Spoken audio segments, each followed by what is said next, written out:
Hello friends, आज हम बात करेंगे श्रीमद् भागवत गीता के बारे में। श्रीमद् भागवत गीता हिंदुओं के पवित्रम ग्रंथ में से एक है। यह वह पवित्र ग्रंथ है जिसमें दुनिया के सारे रहस्य छुपे हुए हैं। यह महाभारत के भीष्म पर्व के अंतर्गत दिया गया एक उपनिषद है। आज के समय में हमारी आधुनिक समाज की उदासीनता या फिर उन्हें इस कल्चर का प्रभाव माने, आज के समय में हिंदुओं को इस ग्रंथ के बारे में बहुत कम जानकारी है। बहुत सारे लोगों को तो ये भी नहीं पता कि हिंदुओं के कितने ग्रंथ हैं, कौन कौन से हैं, उनमें क्या है। अगर आपको विश्वास नहीं है तो आप अपने आप से पूछिए, अपने घर में या आसपास में पूछिए। बहुत कम लोगों को भगवत गीता के बारे में पता होगा। तो फ्रेंड्स, आज मैं आपसे शेयर करने जा रही हूँ भगवत गीता के अंतर्गत दिए गए 18 अध्याय और 700 श्लोक के बारे में। फ्रेंड्स, यह मेरी छोटी सी कोशिश है कि यह आप तक पहुँचे, घर घर पहुँचे, जन जन तक पहुँचे। इसके लिए मुझे आपका योगदान की बहुत ज़रूरत है। आपके योगदान के बिना यह संभव नहीं है। तो प्लीज़ मुझे सहयोग कीजिए ताकि मैं यह भगवत गीता जन जन तक पहुँचा सकूँ। Thank you. जय श्री कृष्ण। अध्याय 1। कुरुक्षेत्र के युद्ध स्थल में सैन्य निरीक्षण। धृतराष्ट्र उवाच। धर्मक्षेत्रे कुरुक्षेत्रे समवेता युयुत्सवः मामकाः पांडवाश्चैव किमकुर्वत संजय।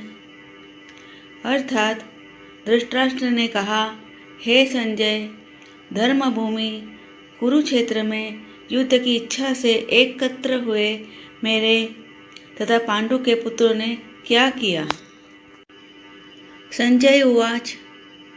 दृष्ट्वा तु पांडवानिकं व्यूढं दुर्योधनस्तदा आचार्यमुपसंगम्य राजा वचनमब्रवीत। संजय ने कहा, हे राजन, पांडु पुत्रों द्वारा सेना की व्यूह रचना देखकर राजा दुर्योधन अपने गुरु के पास गया और उसने ये शब्द कहे। पश्येतां पांडुपुत्राणामाचार्य महतीं चमूम व्यूढ़ां द्रुपदपुत्रेण तव शिष्येन धीमता।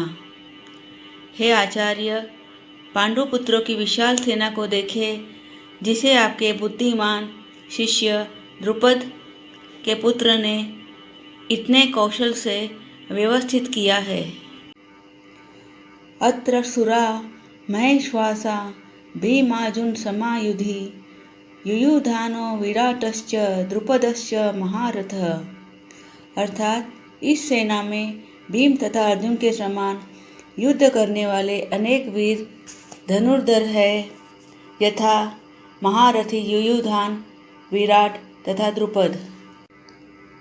धृष्टकेतुश्चैकितानः काशीराजश्च वीर्यवान् पुरुजित कुंती भोजश्च सेव्यश्च नरपुंगवः। इनके साथ ही धृष्टकेतु, चेकितान, काशीराज, पुरुजित, कुंती भोज तथा सेव्य जैसे महान शक्तिशाली योद्धा भी है। युधामन्युश्च विक्रांत उत्तमौजाश्च वीर्यवान् सौभद्रो द्रौपदेयाश्च सर्व एव महारथाः। अर्थात पराक्रमी युधामन्यु, अत्यंत शक्तिशाली उत्तमौजा, सुभद्रा का पुत्र तथा द्रौपदी के पुत्र, ये सभी महारथी है। अस्माकं तु विशिष्टा ये तान्निबोध द्विजोत्तम नायका मम सैन्यस्य संज्ञार्थं तान् ब्रवीमि ते। किंतु हे ब्राह्मण श्रेष्ठ, आपकी सूचना के लिए मैं अपनी सेना के उन नायकों के विषय में बताना चाहूँगा जो मेरी सेना को संचालित करने में विशेष रूप से निपुण है। भवान् भीष्मश्च कर्णश्च कृपश्च समितिञ्जय अश्वत्थामा विकर्णश्च सौमदत्तिस्तथैव च। मेरी सेना में स्वयं आप, भीष्म, कर्ण, कृपाचार्य, अश्वत्थामा, विकर्ण तथा सोमदत्त का पुत्र भूरिश्रवा आदि है, जो युद्ध में सदैव विजयी रहे हैं। अन्ये च बहवः सुरा मदर्थे त्यक्तजीविताः नानाशस्त्रप्रहरणाः सर्वे युद्धविशारदाः। ऐसे अन्य अनेक वीर भी हैं जो मेरे लिए अपना जीवन त्याग करने के लिए उद्यत है। वे विविध प्रकार के हथियारों से सुसज्जित है और युद्ध विद्या में निपुण है। अपर्याप्तं तदस्माकं बलं भीष्माभिरक्षितं पर्याप्तं त्विदमेतेषां बलं भीमाभिरक्षितं। हमारी शक्ति अपरिमेय है और हम सब पितामह द्वारा भली भांति संरक्षित है, जबकि पांडवों की शक्ति भीम द्वारा भली भांति संरक्षित होकर भी सीमित है। अयनेषु च सर्वेषु यथा भागं वस्थिताः भीष्ममेवाभिरक्षन्तु भवन्तः सर्व एव हि। अर्थात अतएव सैन्य व्यूह में अपने अपने मोर्चों पर खड़े रहकर आप सभी भीष्म पितामह को पूरी सहायता दे। तस्य संजनयन् हर्षं कुरुवृद्धः पितामहः सिंहनादं विनदौचेह शंखं तदमो प्रतापवान्। अर्थात तब कुरुवंश के वयोवृद्ध परम प्रतापी एवं वृद्ध पितामह ने सिंह गर्जना की सी ध्वनि करने वाले अपने शंख को उच्च स्वर से बजाया, जिससे दुर्योधन को हर्ष हुआ। ततः शंखाश्च भैर्यश्च पनवानक गोमुखाः सहसैवाभ्यहन्यन्त सशब्दस्तु मूलोऽभवत्। अर्थात तत्पश्चात शंख, नगाड़े, बिगुल, तुरही तथा सिंह सहसा एक साथ बज उठे। वह संवेद स्वर अत्यंत कोलाहलपूर्ण था। ततः श्वेते हर्ययुक्ते महति स्यन्दने स्थितौ माधव पांडवश्चैव दिव्यो शंखो प्रदध्मतुः। अर्थात दूसरी ओर से श्वेत घोड़ों द्वारा खींचे जाने वाले विशाल रथ पर आसीन कृष्ण तथा अर्जुन ने अपने अपने दिव्य शंख बजाए। पांचजन्यं ऋषिकेशो देवदत्तं धनंजय पौंड्रं दध्मो महाशंखं भीमकर्मावृकोदरः। अर्थात भगवान कृष्ण ने अपना पांचजन्य शंख बजाया, अर्जुन ने देवदत्त शंख तथा अति भोजी एवं अति मानवीय कार्य करने वाले भीम ने पौंड्र नामक भयंकर शंख बजाया। अनंत विजयं राजा कुंती पुत्रो युधिष्ठिरः नकुलः सहदेवश्च सुघोषमणिपुष्पकौ काश्यश्च परमेश्वासः शिखण्डी च महारथः धृष्टद्युम्नो विराटश्च सात्यकिश्चापराजितः द्रुपदो द्रौपदेयाश्च शर्वसः पृथ्वीपते सौभद्रश्च महाबाहुः शंखान्दध्मुः पृथक पृथक। अर्थात हे राजन, कुंती पुत्र राजा युधिष्ठिर ने अपना अनंत विजय नामक शंख बजाया तथा नकुल और सहदेव ने सुघोष एवं मणिपुष्पक शंख बजाए।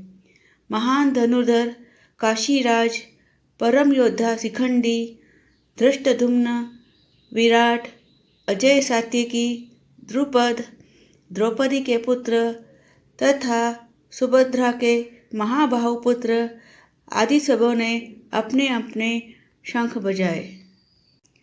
न घोषोर्धार्तराष्ट्राणां हृदयानि वैदारयत् नभश्च पृथिवीं चैव तुमुलोऽभ्यनुनादयन्।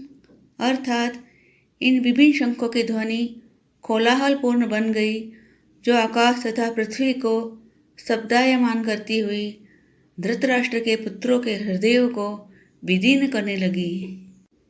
अथ व्यवस्थितान् दृष्ट्वा धार्तराष्ट्रान् कपिध्वज प्रवत्ते शस्त्रसम्पाते धनुरुदम्य पाण्डवः ऋषिकेशं तदा वाक्यमिदमाह महीपते। अर्थात उस समय हनुमान से अंकित ध्वजा लगे रथ पर आसीन पांडुपुत्र अर्जुन अपना धनुष उठाकर तीर चलाने के लिए उद्यत हुआ।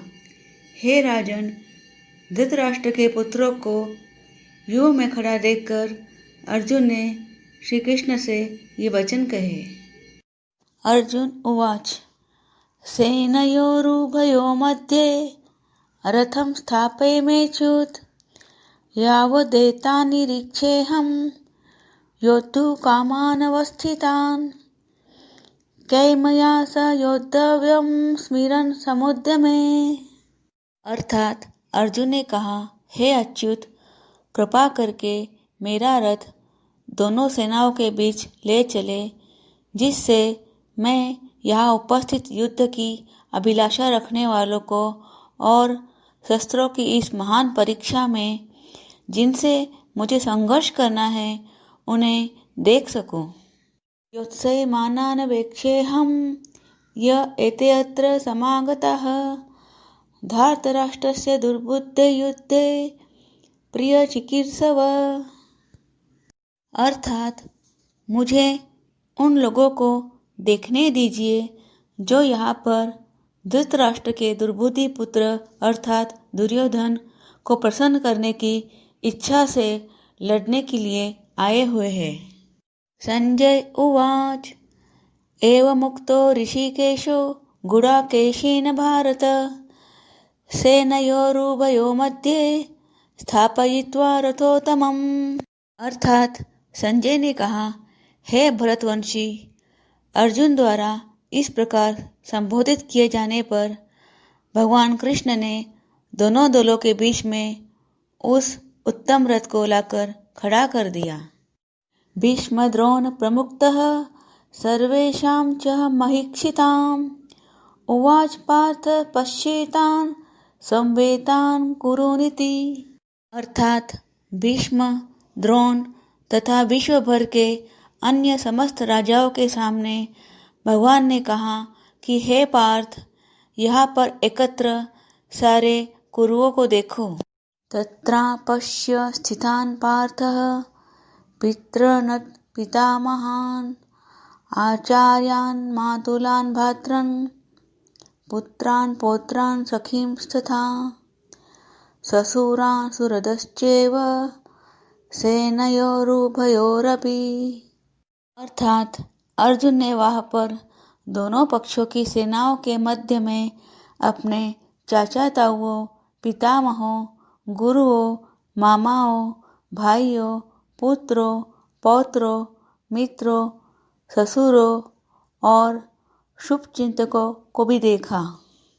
तान समीक्ष्य स कौन्तेयः सर्वान् बन्धून् वस्थितान् कृपया पर्याविष्टो विषीदत्रिदं ब्रवीत्।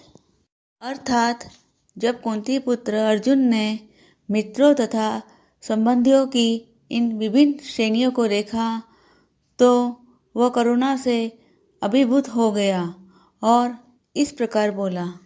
अर्जुन उवाच दृष्ट्वेवं स्वजनं कृष्ण युयुत्सुं समुपस्थितं सीदन्ति मम गात्राणि मुखं च परिशुष्यति।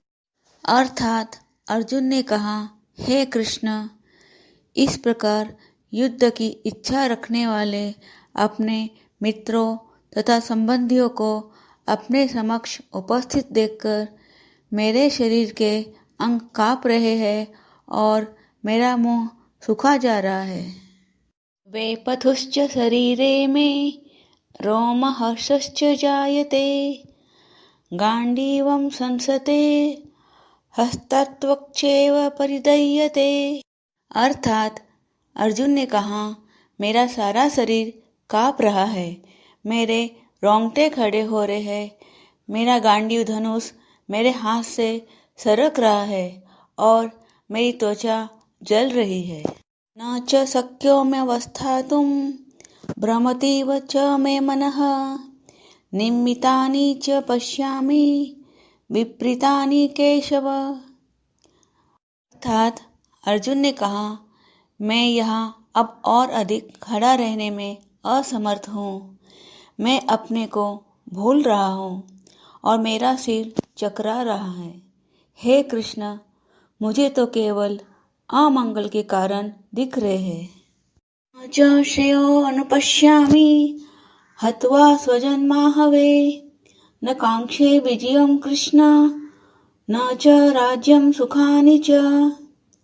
अर्थात अर्जुन ने कहा, हे कृष्ण, इस युद्ध में अपने ही स्वजनों का वध करने से न तो मुझे कोई अच्छाई दिखती है और न मैं उससे किसी प्रकार की विजय, राज्य या सुख की इच्छा रखता हूँ। किं नो राजेन गोविंद किं भोगे जीवितेन वा येषामर्थे कांक्षितं न राज्यं भोगाः सुखानि च। त इमे अवस्थिता युद्धे प्राणान् त्यक्त्वा धनानि च आचार्यः पितरः पुत्रास्तथैव च पितामहः मातुलः श्वशुरः पौत्राः शालः सम्बन्धिनस्तथा एतान्न हन्तुमिच्छामि घ्रतोऽपि मधुसूदन।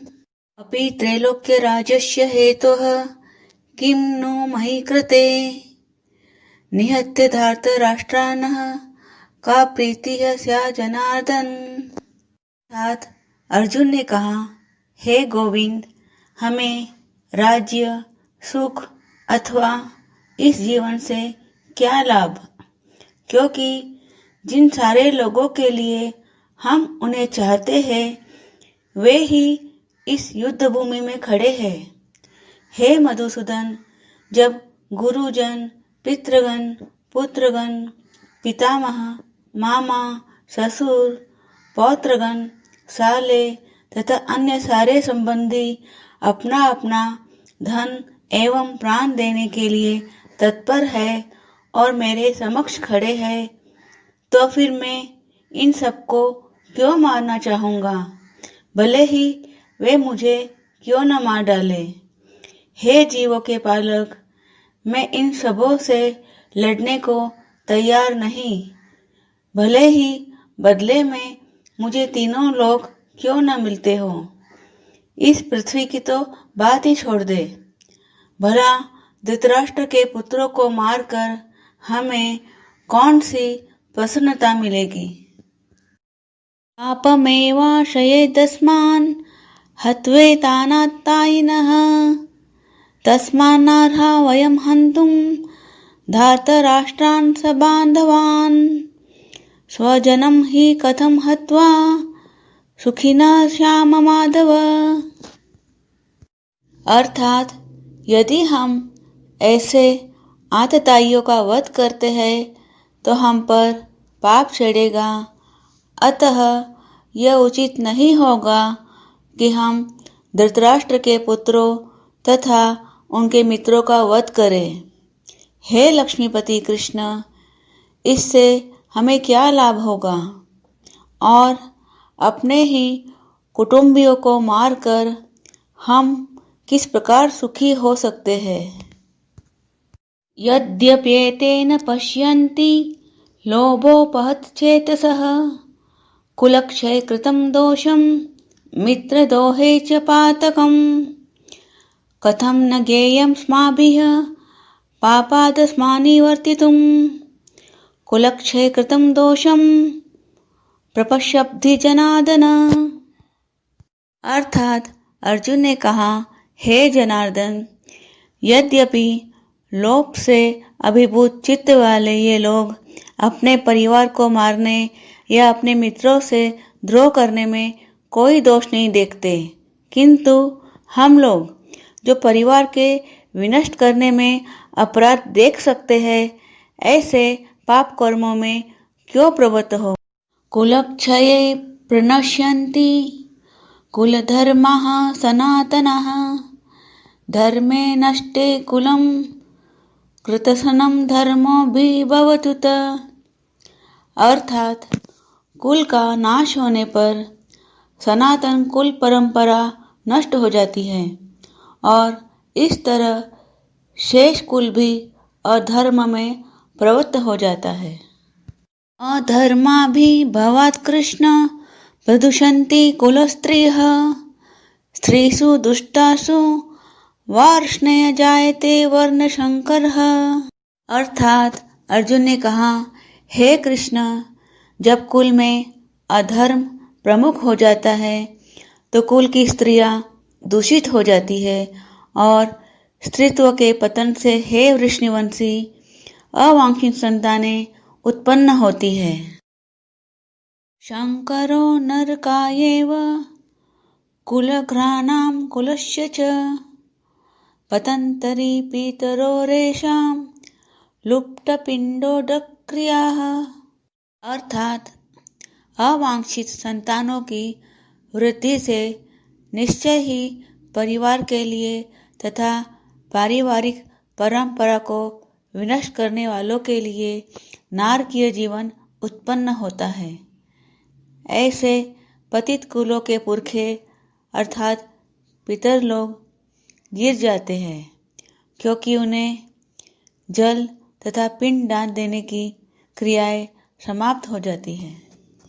गौशेरेतेह कुलघ्राणां वनशंकरकारकेह उत्साद्यन्ते जातिधर्माः कुलधर्माश्च शाश्वतः।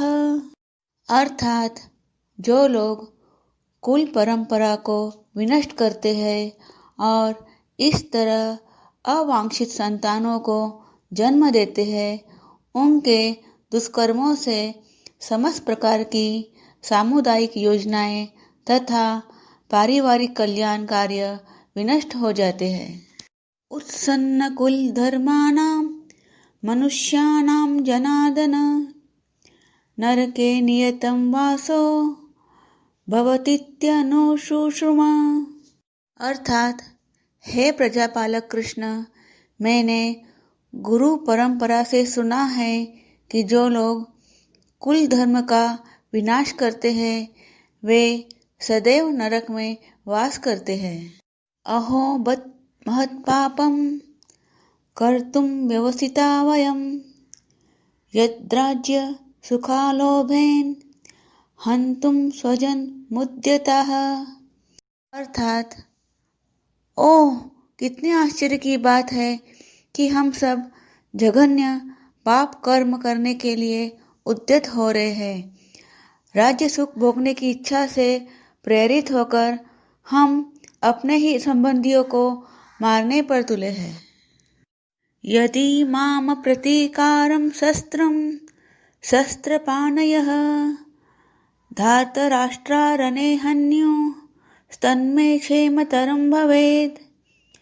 अर्थात अर्जुन ने कहा, यदि शस्त्रधारी धृतराष्ट्र के पुत्र मुझ निहत्थे तथा रणभूमि में प्रतिरोध न करने वाले को मारे तो यह मेरे लिए श्रेयस्कर होगा। संजय उवाच एवमुक्त्वा अर्जुनः सांख्ये रथोपस्थ उपाविशत् विसृज्य सशरं चापं शोकसंविग्नमानसः। अर्थात संजय ने कहा, युद्ध भूमि में इस प्रकार कहकर अर्जुन ने अपना धनुष तथा बाण एक ओर रख दिया और शोक संतप्त चित्त से रथ के आसन पर बैठ गया।